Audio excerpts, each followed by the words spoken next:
Olá, queridas irmãs, queridos irmãos. Começamos mais um programa, O Espírito da Letra, analisando a obra de André Luiz através da mediunidade fulgurante de Francisco Cândido Xavier.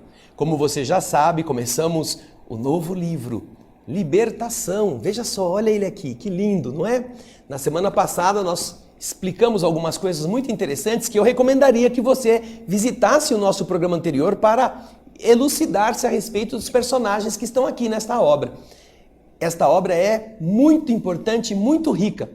É a sexta obra que nós estamos trabalhando. Você vai olhar aqui atrás de mim, olha aí, ó. Aí estão as outras 5.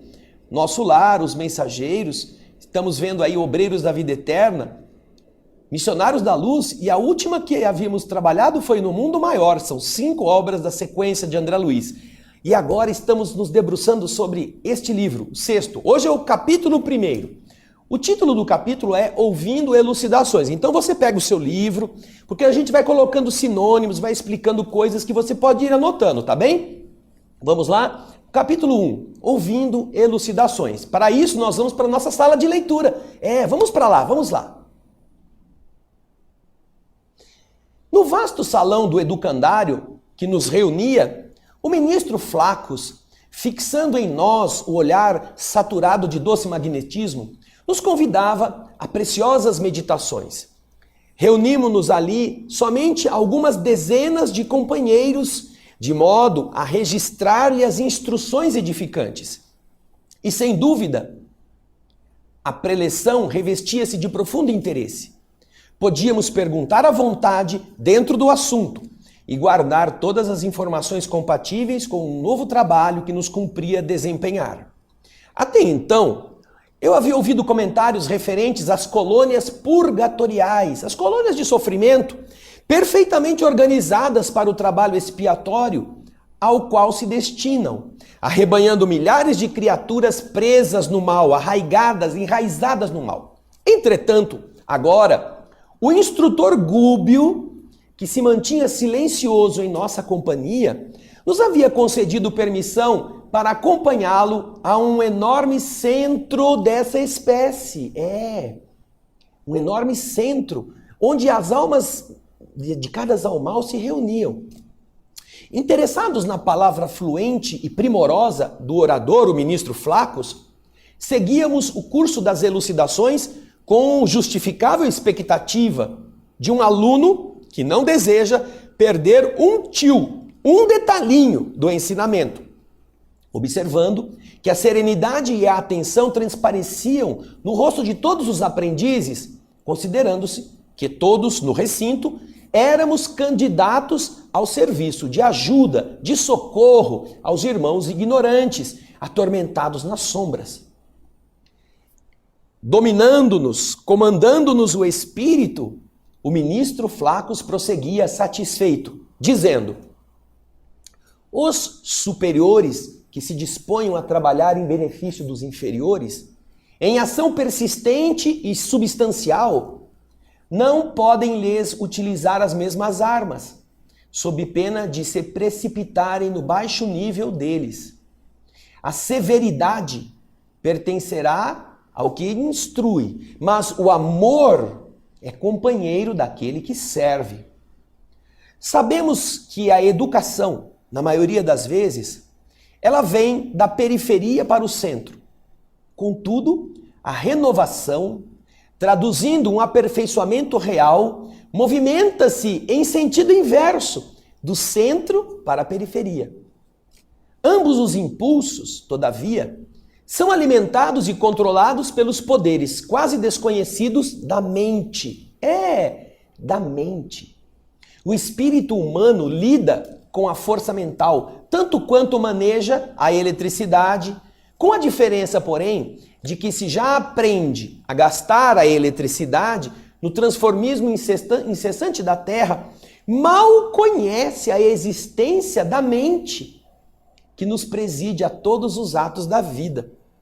A rigor, portanto, não temos círculos infernais.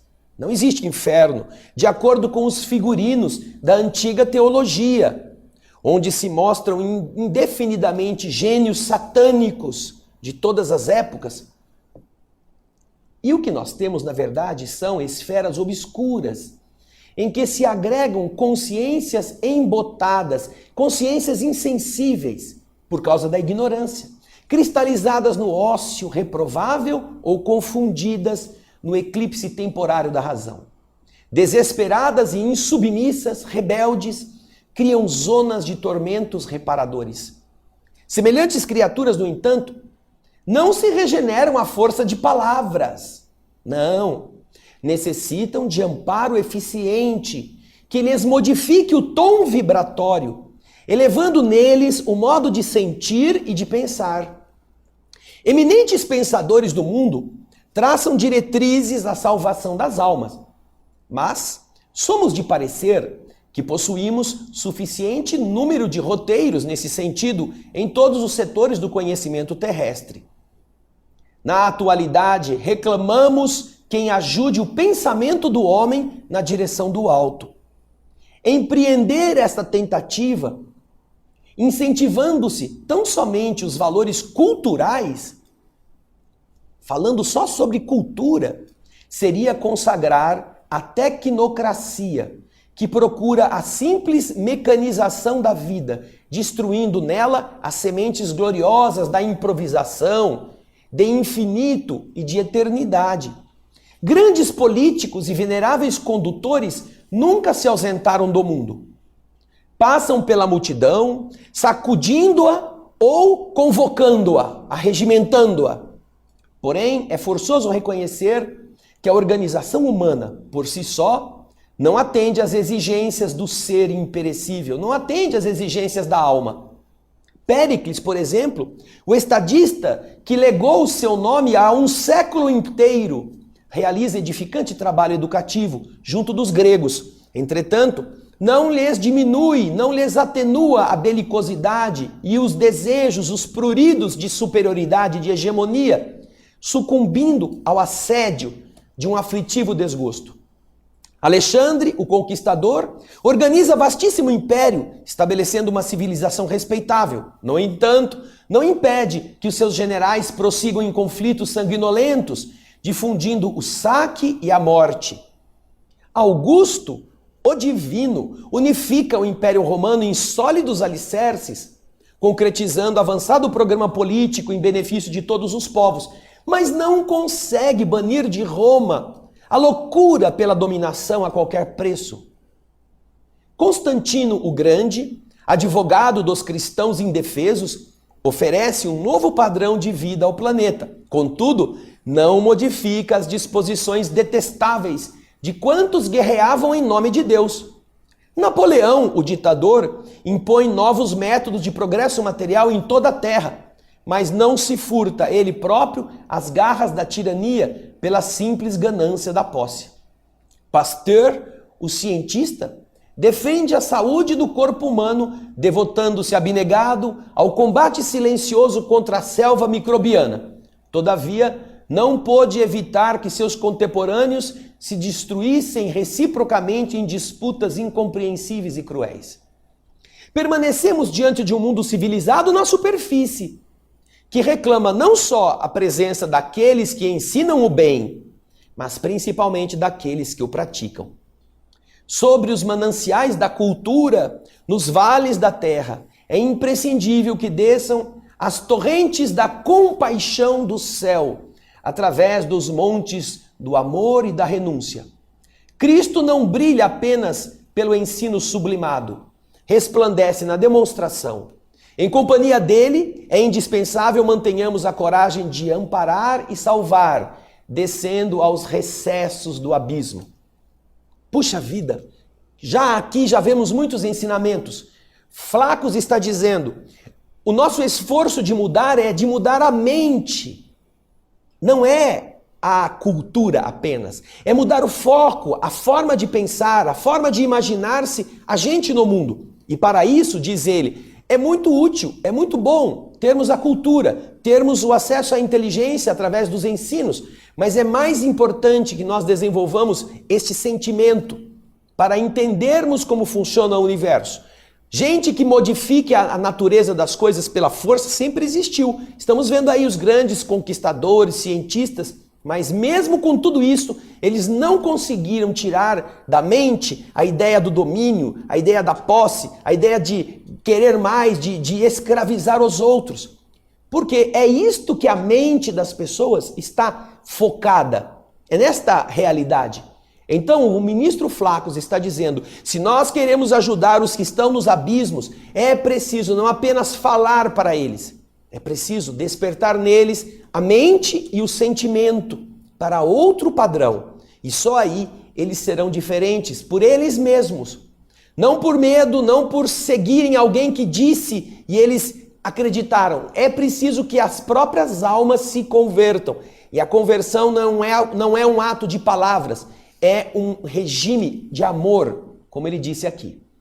Puxa, que legal, né? Essa é só a primeira parte. Daqui a pouquinho nós vamos voltar com a continuidade dessa palestra do ministro Flaccus. E eu aguardo você para não perder nenhum detalhe, tá bom? Daqui a pouco a gente volta.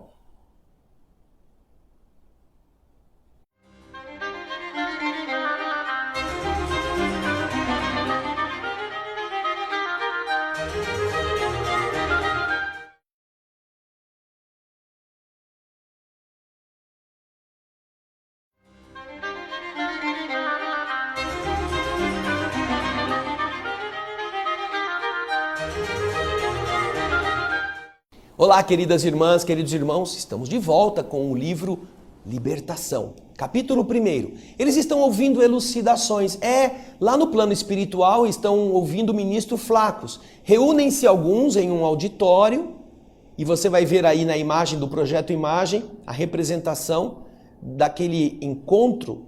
Vocês estão vendo aí, olha, os que estão sentados aprendendo e o ministro falando nesse ambiente no plano espiritual. Mas tá vendo que não é uma palestra para muita gente? Tem muitos lugares vazios. E agora nós vamos continuar a leitura do livro. Vamos para a nossa sala de leitura e você vai ver aquilo que o ministro ainda está falando. Diz ele assim: não longe de nossa paz relativa, nesses círculos escuros de desencanto e de desespero, misturam-se milhões de seres implorando, conclamando comiseração. Por que não acender piedosa luz dentro da noite em que se mergulham desorientados? Por que não semear esperança entre corações que abdicaram da fé em si mesmos? À frente, pois, de imensas coletividades em dolorosa solicitação de reajustamento, é necessário, é inadiável o auxílio que restaura. Somos entidades ainda infinitamente humildes e imperfeitas para nos candidatarmos de imediato à condição dos anjos. Comparada à grandeza inacessível para nós, de milhões de sóis que obedecem às leis soberanas e divinas em pleno universo, a Terra, com todas as esferas de substância ultrafísica que a circundam, pode ser considerada como uma minúscula laranja perante o Himalaia. E nós outros, confrontados com a excelsitude, comparados com a excelsitude, a grandeza dos espíritos superiores, que dominam na sabedoria e na santidade, não passamos, por enquanto, de bactérias controladas pelo impulso da fome e pelo magnetismo do amor. Entretanto, guindados, elevados a singelas culminâncias da inteligência, a pequenas culminâncias inteligentes, somos micróbios que sonham com o crescimento próprio para a eternidade. Enquanto o homem, nosso irmão, desintegra assombrado as formações atômicas, nós outros, fora do corpo de carne, estudamos essa mesma energia através de aspectos que a ciência terrestre, por agora, mal conseguiria imaginar. Caminheiros, porém, que somos do progresso infinito, principiamos apenas, ele e nós, a sondar a força mental que nos condiciona às manifestações nos mais variados planos da vida. Encarcerados ainda na lei de retorno, temos efetuado multisseculares recapitulações por milênios consecutivos. Vamos e voltamos, morremos e renascemos, morremos e renascemos. Ao nos expressarmos coletivamente, sabemos hoje que o espírito humano trabalha com a razão há precisamente 40 mil anos. Faz 40 mil anos que o homem trabalha com o raciocínio completo. Todavia, com o mesmo furioso ímpeto que o homem de Neandertal aniquilava o companheiro a golpes de uma rocha cortante, que era o sílex da época, o homem atual, o homem da atualidade, que é uma atualidade classificada de gloriosa era das grandes potências, extermina o próprio irmão a tiros de fuzil. Os investigadores do raciocínio, ligeiramente marcados, manchados de princípios religiosos, identificam tão somente nessa anomalia sinistra, que é essa anomalia, a renitenciada imperfeição, a imperfeição que se repete, e a fragilidade da carne, como se a carne fosse permanentemente um indivíduo diabólico, esquecidos de que a matéria mais densa não é senão o conjunto das vidas inferiores e incontáveis em processo de aprimoramento, crescimento e libertação. As células, não é? Nos campos da crosta planetária, permanece a inteligência como se fosse anestesiada por perigosos narcóticos da ilusão. No entanto, nós a auxiliaremos a sentir e reconhecer que o espírito permanece vibrando em todos os ângulos da existência. Cada espécie de seres, do cristal até o homem e do homem até o anjo, abrange inumeráveis famílias de criaturas, operando em determinada frequência do universo. E o amor divino nos alcança a todos, à maneira do sol que abraça os sábios e os vermes. Todavia, quem avança demora-se em ligação com quem se localiza na esfera próxima. O domínio vegetal, as plantas, valem-se do império dos minerais para se sustentar e evoluir. Os animais aproveitam os vegetais na obra do aprimoramento. Os homens se socorrem de uns e de outros, de vegetais e animais, para crescerem mental e progredirem adiante, para crescerem mentalmente. Atritam os reinos da vida, conhecidos na terra, entre si. Torturam-se e se entredevoram através de rudes experiências, a fim de que os valores espirituais se desenvolvam e resplandeçam, refletindo a luz divina. Nesse ponto, o esclarecido ministro fez longa pausa, olhou-nos bondosamente e continuou dizendo: mas, além do principado humano, para lá das fronteiras sensoriais que guardam zelosamente a alma encarnada, amparando-a com limitada visão e benéfico esquecimento, começa o vasto império espiritual, vizinho dos homens. Aí se agitam milhões de espíritos imperfeitos que partilham com as criaturas terrenas as condições de habitabilidade da crosta do mundo. Seres humanos situados numa outra faixa vibratória apoiam-se na mente encarnada através de falanges incontáveis, tão sem consciência na responsabilidade e tão incompletas na virtude quanto os próprios homens. A matéria, congregando milhões de vidas embrionárias, é também a condensação da energia, atendendo aos imperativos do eu, do ser individual, que lhe preside a destinação. Do hidrogênio, as mais complexas unidades atômicas, é o poder do Espírito Eterno a alavanca diretora dos prótons, nêutrons e elétrons na estrada infinita da vida. A inteligência corpórea demora-se no círculo humano em uma transitória região, adaptada às suas exigências de progresso, de aperfeiçoamento, dentro da qual o protoplasma, aquele conteúdo da célula, lhe permite instrumentos de trabalho, crescimento e expansão. Entretanto, nesse mesmo espaço, alonga-se a matéria em outros estados, e nesses outros estados, a mente desencarnada, em viagem para o conhecimento e para a virtude, se enraiza na esfera física, dominando, buscando dominá-la e absorvê-la, estabelecendo gigantesca luta de pensamento que ao homem comum não é dado calcular.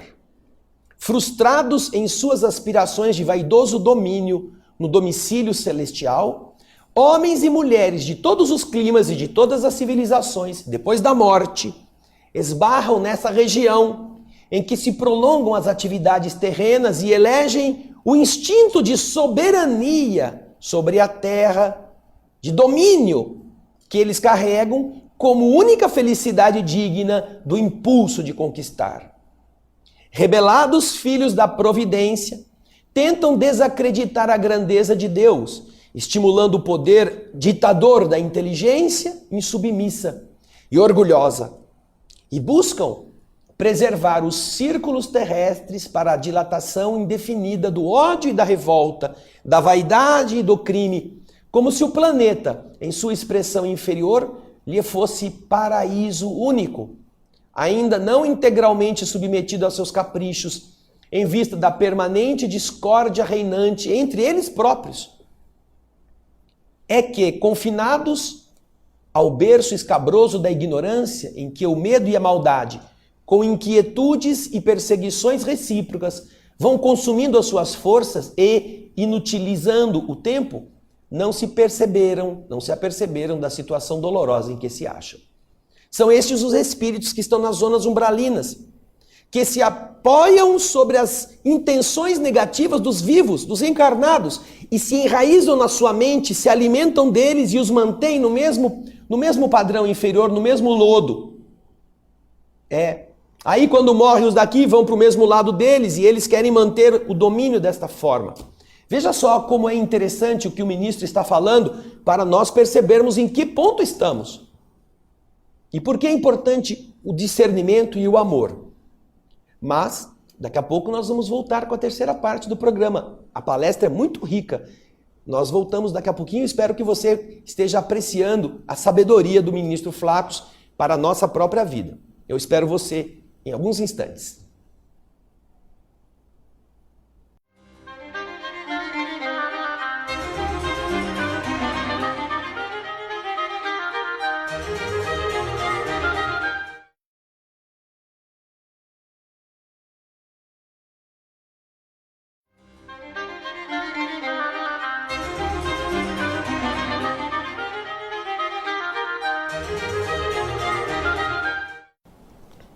Olá, queridas irmãs, estamos de volta com o terceiro bloco do nosso Espírito da Letra.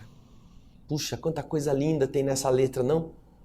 E estamos agora continuando a ouvir o que o ministro Flacos está falando para aqueles candidatos que vão descer as regiões penumbrosas, escuras, onde estão as mentes viciadas, que ainda não se descobriram. E ele então está fazendo uma reflexão a respeito dessa importância. E aqui, nós, na sala de leitura para onde vamos continuar a acompanhar a palavra do ministro. Aí está. Vamos então. Diz o ministro, olha só que coisa interessante, que coisa bonita.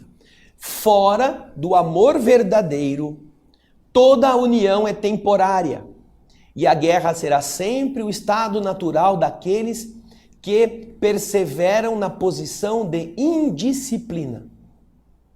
Um reino espiritual, dividido e atormentado, cerca a experiência humana em todas as direções, intentando dilatar o domínio permanente da tirania e da força.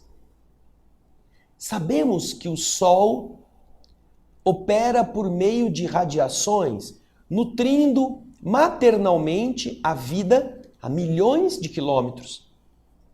Sem nos referirmos às condições da matéria em que nos movimentamos, lembremos-nos de que, em nosso sistema, as existências mais rudimentares desde os cumes iluminados aos vales, aos recôncavos das trevas, estão sujeitas à sua influenciação, à influenciação do Sol.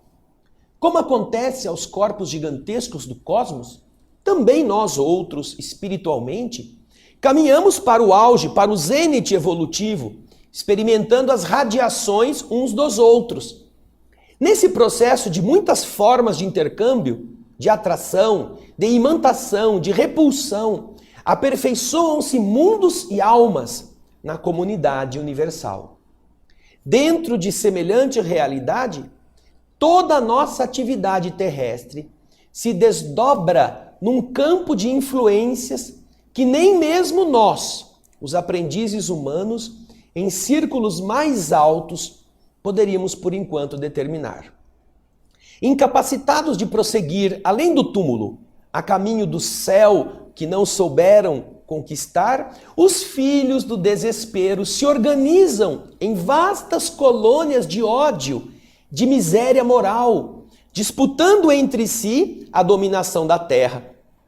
Conservam igualmente, como acontece a nós mesmos, largos e valiosos patrimônios intelectuais e anjos decaídos da ciência buscam, acima de tudo, a perversão dos processos divinos que orientam a evolução planetária. Mentes cristalizadas na rebeldia tentam aniquilar, tentam solapar em vão a sabedoria eterna, criando quistos, criando tumores de vida inferior na organização terrestre, entrincheiradas nas paixões escuras que lhes vergastam, que lhes flagelam as consciências. Conhecem inumeráveis recursos de perturbar e ferir, obscurecer e aniquilar. Escravizam o serviço benéfico da reencarnação em grandes setores expiatórios e dispõem de agentes da discórdia contra todas as manifestações dos sublimes propósitos que o Senhor nos traçou às ações. Os homens terrenos que, saindo do corpo, semilibertos do corpo, lhes conseguiram identificar de algum modo a existência, recuaram, tímidos e apavorados, espalhando entre os contemporâneos as noções de um inferno punitivo e infindável, encravado, enraizado em tenebrosas regiões além da morte. É o que as pessoas que sonharam com estas almas ou que foram visitar esses ambientes descreveram depois, quando acordaram, quando voltaram. Existe capeta, existe gente com chifre, existe gente que solta fumaça pelas ventas.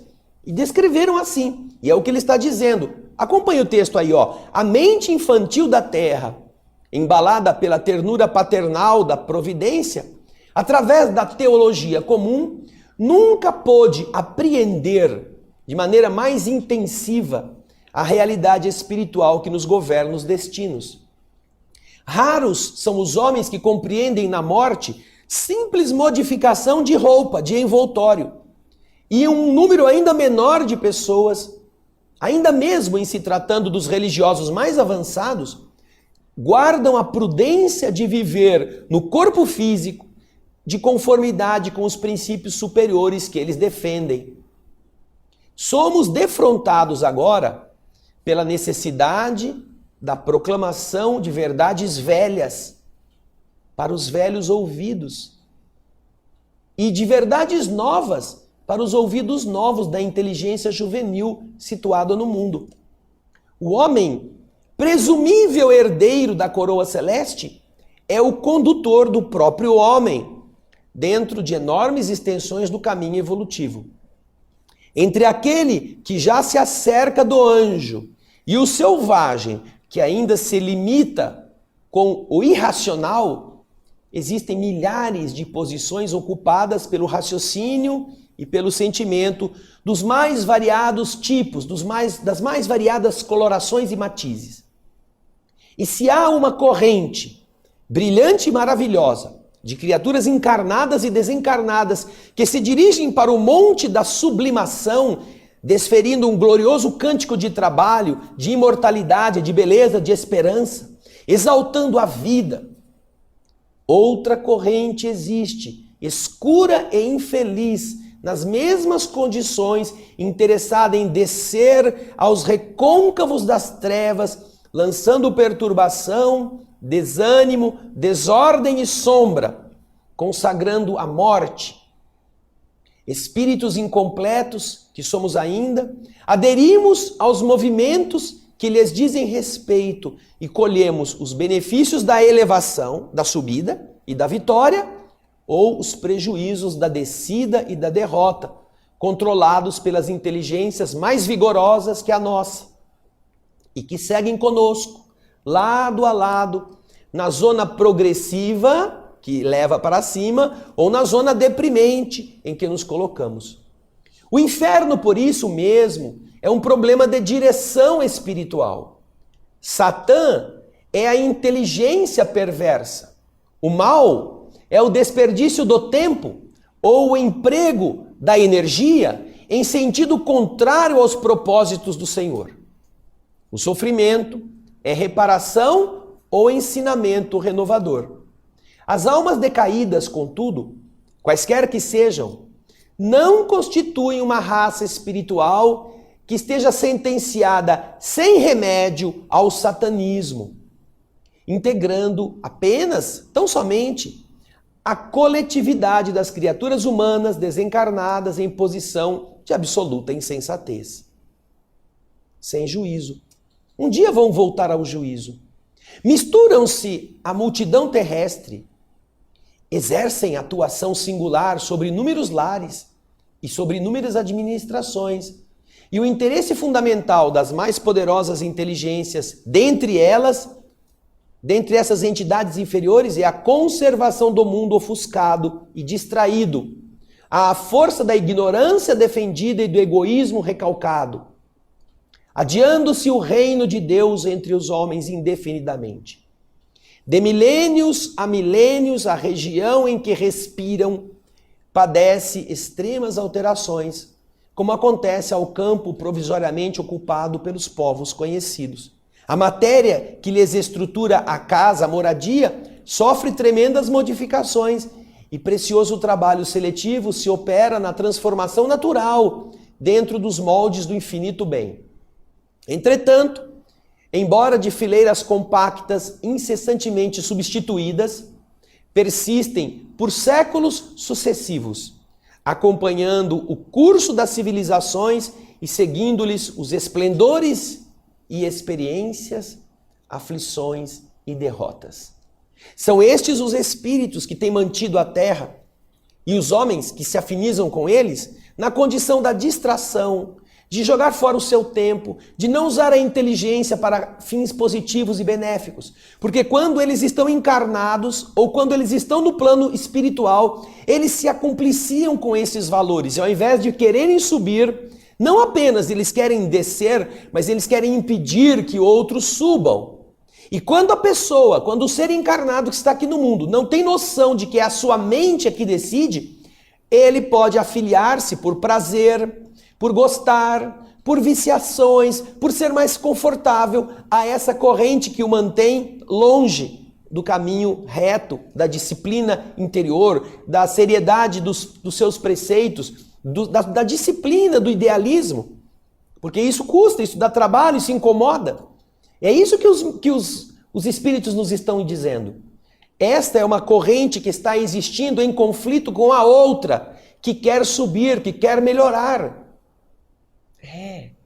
E isto está na Terra há alguns milênios, tentando manter civilização atrás de civilização, esse mesmo processo de destruição, de guerra, de infelicidade, de medo, de pavor.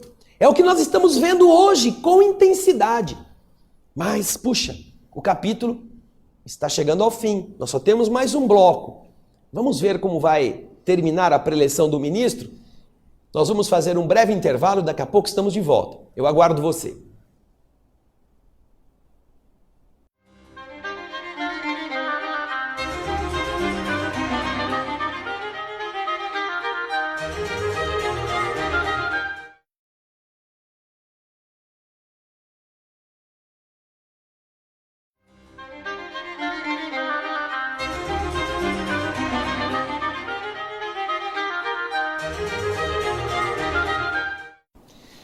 Olá, estamos de volta com a quarta parte do nosso programa do capítulo 1 do livro Libertação. Puxa, cada paulada, não? Isso que o ministro está falando, ele falou em 1949, nós estamos vendo isso acontecendo agora, com intensidade cada vez mais brutal. Essa luta entre os que querem manter a terra no atraso e um grupo menor que está lutando para fazer iluminar os conceitos. Puxa vida! Vamos para a nossa sala de leitura para ver como termina a conversa do ministro Flacos? Vamos lá. Acompanhe o texto então. Diz André Luiz para nós. Fazendo-se nova pausa do ministro, que me pareceu oportuna e intencional, um companheiro nosso interferiu perguntando: grande benfeitor, reconhecemos a veracidade das vossas afirmativas. Todavia, por que não suprime o Senhor compassivo e sábio tão pavoroso quadro? Por quê? Não é? Essa é uma pergunta que o rapaz... Por que Deus deixa que isso aconteça? Por que Jesus não impede que isso seja assim? Por que não passa uma vassoura e passa um pano com veja ou com algum tipo de produto para acabar com essas bactérias? É mais ou menos isso que ele está perguntando, não é? Aí então, diz André Luiz, o esclarecido mentor fixou um gesto de condescendência, de tolerância e respondeu: ora, não será o mesmo que interrogar por que nós também demoramos tanto a aderir ao reino divino? O meu amigo se sente suficientemente iluminado para negar o lado sombrio da própria individualidade? Libertou-se de todas as tentações que fluem dos escaninhos, dos abrigos, dos refúgios misteriosos da sua luta interior? Não admite que o orbe possua os seus círculos de luz e de trevas, como acontece conosco mesmo nos recessos do coração? E assim, como nós duelamos em formidáveis conflitos por dentro, a vida planetária é forçada igualmente a combater nos recônditos, nos ocultos ângulos de si mesma. Quanto à intervenção do Senhor, vamos recordar-nos de que os estudos desta hora não se prendem a aspectos da compaixão. Nós estamos estudando não os aspectos da misericórdia, da compaixão. Estamos sim ligados agora aos problemas da justiça. Nós outros, e a humanidade militante na carne, não representamos senão uma diminuta parcela da família universal, confinados à faixa vibratória que nos é própria. Somos simplesmente alguns bilhões de seres perante a eternidade. E estejamos convencidos de que se o diamante é lapidado pelo diamante, o mal só pode ser corrigido pelo mal.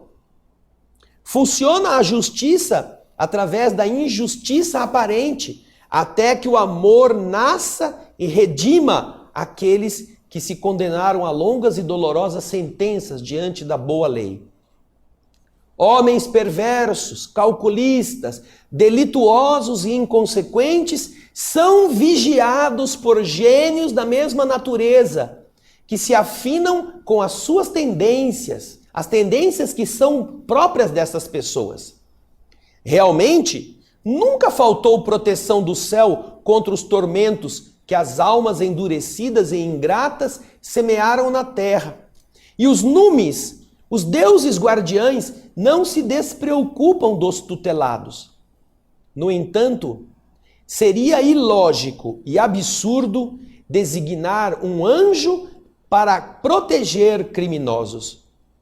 Os homens encarnados, de maneira geral, permanecem cercados pelas escuras e degradantes irradiações de entidades imperfeitas e indecisas, quanto eles próprios, tanto quanto eles o são, os próprios homens.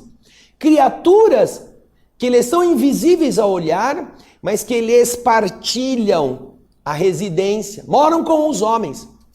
Em razão disso, o planeta, por enquanto, ainda não passa de um vasto filtro, um vasto crivo de aprimoramento, ao qual somente os indivíduos excepcionalmente aperfeiçoados pelo próprio esforço conseguem escapar na direção das esferas sublimes. Considerando semelhante situação, o mestre divino exclamou perante o juiz em Jerusalém: por agora, o meu reino não é daqui. E pela mesma razão, Paulo de Tarso, depois de lutas angustiosas, escreve aos Efésios que não temos de lutar contra a carne e o sangue, mas sim contra os principados, contra as potestades, contra os príncipes das trevas e contra as hostes, os bandos espirituais da maldade nas próprias regiões celestes. Veja só. Paulo e Jesus dizendo a mesma coisa. Meu reino não é deste mundo, por enquanto. E nós temos que lutar não contra a carne e contra o sangue, temos que lutar contra o que está invisível, que nos quer dominar, que nos quer impor esses valores. Aí diz o ministro: além, portanto, do reino humano, o império imenso das inteligências desencarnadas participa de contínuo, constantemente, de contínuo julgamento da humanidade. E entendendo a nossa condição de trabalhadores incompletos, possuidores de velhas dificuldades e terríveis inibições na ordem do aprimoramento iluminativo, cabe-nos preparar recursos de auxílio, reconhecendo que a obra redentora é trabalho educativo por excelência. O sacrifício do mestre representou o fermento divino, levedando toda a massa. É por isto que Jesus, acima de tudo, é o doador da sublimação para a vida imperecível. Absteve-se de manejar as paixões da turba, da multidão, visto reconhecer que a verdadeira obra salvacionista permanece enraizada ao coração, e distanciou-se dos decretos políticos, apesar de reverenciá-los com inequívoco respeito à autoridade constituída, por não ignorar que o serviço do reino celeste não depende de compromissos externos, exteriores, depende do individualismo afeiçoado à boa vontade e ao espírito de renúncia em benefício dos semelhantes. Sem nosso esforço pessoal no bem, a obra regenerativa será adiada indefinidamente, compreendendo-se por precioso e indispensável nosso concurso fraterno para que irmãos nossos, provisoriamente endurecidos, impermeáveis, presos ao mal, se convertam aos desígnios divinos, aprendendo a utilizar os poderes da luz potencial de que são detentores. Somente o amor sentido, crido, acreditado e vivido por nós provocará o nascimento, a eclosão dos raios de amor em nossos semelhantes. Sem polarizar, sem concentrar as energias da alma na direção divina, ajustando-lhes o magnetismo ao centro do universo, todo o programa de redenção, de salvação, é um conjunto de palavras, pecando pela improbabilidade flagrante. O ministro sorriu para nós de maneira expressiva e concluiu: terei sido bastante claro? De todos os rostos transbordava o desejo de ouvi-lo por mais tempo. No entanto, Flacos, aureolado de luz, desceu da tribuna e pôs-se a conversar familiarmente conosco.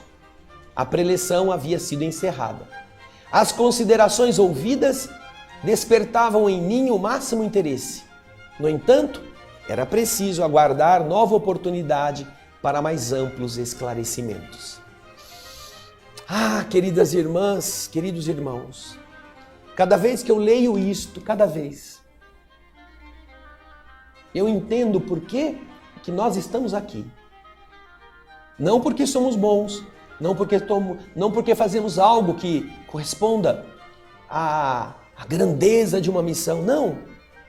mas porque nós podemos escolher fazer o mal, viciarmos-nos, falar de coisas fúteis, falar de besteiras, perdermos nosso tempo com coisas banais, ou podemos cooperar com o esforço destas almas, destes seres que estão trabalhando há milênios para reerguer no caminho do bem o entendimento das pessoas. Puxa vida, cada vez que eu leio este discurso do ministro Flacos, parece que põe gasolina no fogo daquilo que eu acho que é preciso fazer, daquilo que eu sinto que a humanidade está precisando tanto. Não é de Messias, não. É de que eu combata os meus defeitos, que eu ajude os outros a verem que é possível, que eu me torne menos grotesco, menos escuro, que eu me sinta amigo de Jesus, não apenas um explorador de seus exemplos. Ah, queridas irmãs, queridos irmãos, eu tenho certeza que você vai chorar muitas vezes neste livro, mas é chorar de emoção de ver como, sendo maus como somos, o Senhor nos ajuda a que nós possamos ajudar alguém. Pense nisso. Comece a ler esse livro com olhos diferentes e veja quantas coisas você está fazendo que poderiam estar sendo revertidas ao caminho da iluminação de outros, ao invés de apenas ficarmos sentados assistindo televisão e comendo. É isso que essas entidades inferiores querem que a gente faça. Pense nisso. É um compromisso de viver. Não é apenas um livro. Não. Isso é um testamento de libertação. Isso é o alvará da prisão que nós poderemos encontrar. Segundo capítulo nos espera na próxima semana. E eu espero você. Muito obrigado pelo seu carinho. Muito obrigado pelas suas mensagens de estímulo. E até o nosso próximo, o Espírito da Letra. Muita paz.